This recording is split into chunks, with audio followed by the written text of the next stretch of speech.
On October 18, 1867, the United States purchased the Alaska Territory from Russia. Alaska is twice as large as Texas and 3 times the size of California.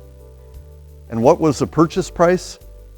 $7.2 million. That works out to less than 2 cents per acre. Not bad. But at the time, those who pushed to make this deal happen were ridiculed. Word on the street was that Tsar Alexander II was willing to give it away.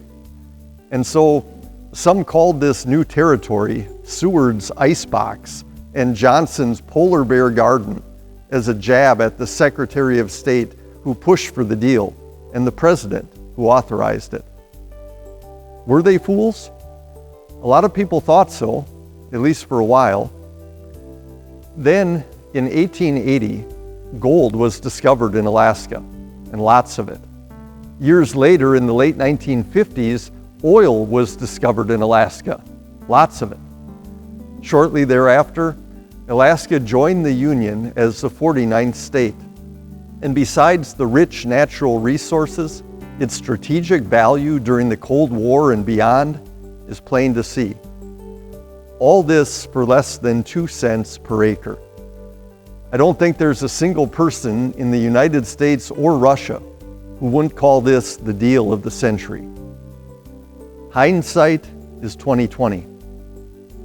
How often aren't we skeptical, even critical of the things God is doing or permitting as He works out His gracious plans in our lives and in the world at large?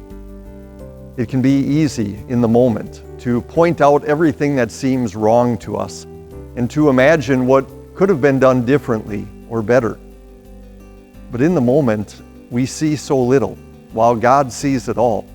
We know so little, while God knows it all. As God goes about the work of carrying out His gracious plans in our lives and in the lives of others, He never gets it wrong. At some point, whether here below or there with Him, our hindsight will give us 20/20 vision of everything God was up to. But in the meantime, as Paul told the Corinthians, we live by faith, not by sight. We trust God in those things we don't understand or agree with at the time. And we look forward to the day when we will see God's work clearly and wonder to ourselves, how did I miss that?